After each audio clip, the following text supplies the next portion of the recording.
Bonsoir Ange. Bonsoir Thérèse. Peux-tu nous parler de l'enlèvement de l'église? Ben, avec plaisir, Thérèse, tu fais bien de m'orienter vers ce sujet. Effectivement, on parle beaucoup de la parousie, on parle beaucoup du retour ultime en gloire du Seigneur Jésus-Christ, on parle beaucoup de la révélation. Nous-mêmes, nous en avons parlé au cours, nous en avons souvent parlé au cours de nos entretiens et on oublie de parler de l'enlèvement. Or, à la réalité, ces deux événements en fait sont liés et,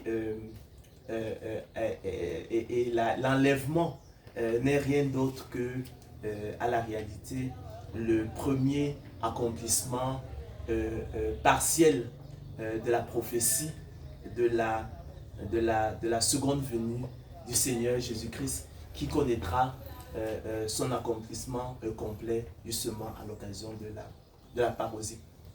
Donc comme je l'ai souvent dit, conformément au principe herméneutique de la double référence, qui veut qu'une prophétie est un double accomplissement, un premier accomplissement partiel et puis un second accomplissement complet. La prophétie de la venue du Seigneur, le Seigneur Christ qui a dit qu'il reviendrait, connaîtrait effectivement donc un double accomplissement. On a un premier accomplissement partiel donc à l'occasion de l'enlèvement de l'Église et puis on aura un second accomplissement complet à l'occasion effectivement de la parousie qui est le retour ultime en gloire du Seigneur Jésus-Christ. De même que la première résurrection du Christ n'a pas été visible de tous. On a simplement découvert effectivement le lendemain en allant au tombeau que le tombeau était vide. De même, l'enlèvement ne sera pas visible de tous. Et en revanche, c'est la seconde résurrection du Christ le troisième jour qui correspond donc également à la parousie. Lui également, tout œil, il sera visible de tout œil et tout œil effectivement le verra. Donc, l'enlèvement de l'Église pour échapper en fait à la tribulation se produira donc avant la tribulation. C'est elle d'ailleurs qui va autoriser la tribulation. L'enlèvement, ce qui empêche aujourd'hui, actuellement, à l'Antéchrist de se manifester, en fait, c'est le Saint-Esprit habitant dans les croyants. Donc, lorsque l'enlèvement va se produire, ça va ouvrir la voie à la manifestation de l'Antéchrist. L'enlèvement se produira 7 ans avant la parousie. Donc, l'enlèvement de l'Église se produira avant la tribulation. C'est elle qui va autoriser la tribulation, c'est elle qui va ouvrir la voie à la tribulation, qui est longue de 7 ans.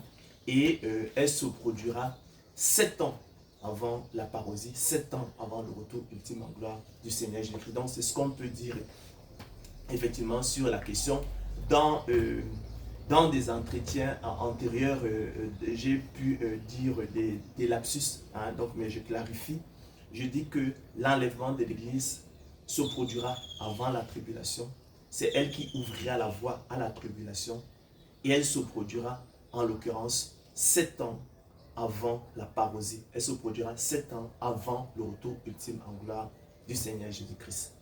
Donc, on parle d'un enlèvement pré-tribulationniste. Avant la tribulation, c'est cet événement qui ouvre la voie à la tribulation. Et la tribulation étant longue de 7 ans, étant le règne septennal d'Antéchrist, on dit donc que l'enlèvement a lieu 7 ans avant la parousie, qui est le retour ultime en gloire du Seigneur Jésus-Christ. Alors, les références bibliques, c'est quoi les références bibliques relatives à l'enlèvement de l'Église? C'est notamment 1 Thessaloniciens 4,13, selon qu'il est écrit. Nous ne voulons pas, frères, que vous soyez dans l'ignorance au sujet de ceux qui dorment, écrit l'apôtre Paul aux Thessaloniciens, afin que vous ne vous affligiez pas et que vous soyez comme les autres, et que vous ne soyez pas comme les autres qui n'ont pas d'espérance. Car si nous croyons que Jésus est mort et qu'il est ressuscité, croyons aussi que Dieu ramènera par Jésus et avec lui ceux qui sont morts. Voici en effet ce que nous vous déclarons d'après la parole du Seigneur. Nous les vivants, restez pour l'avènement du Seigneur. Nous ne dévancerons pas ceux qui sont morts. L'avènement du Seigneur ici, il parle du premier accomplissement partiel, il parle de l'enlèvement. Car le Seigneur lui-même a un signal donné à la voix d'un archange et au son de la trompette de Dieu, descendra du ciel et les morts en Christ ressusciteront premièrement. Ensuite, nous les vivants qui seront restés, nous serons tous ensemble enlevés avec eux sur des nuées à la rencontre du Seigneur dans les airs. Et ainsi nous serons toujours avec les Seigneurs. Consolez-vous donc les uns les autres par ces paroles. Donc ça c'est la base scripturelle effectivement de cette doctrine. Comme je vous l'ai souvent également dit, on peut également trouver dans l'Ancien Testament des types de l'enlèvement. Il y a plusieurs types de l'enlèvement dans l'Ancien Testament. Je l'ai souvent expliqué.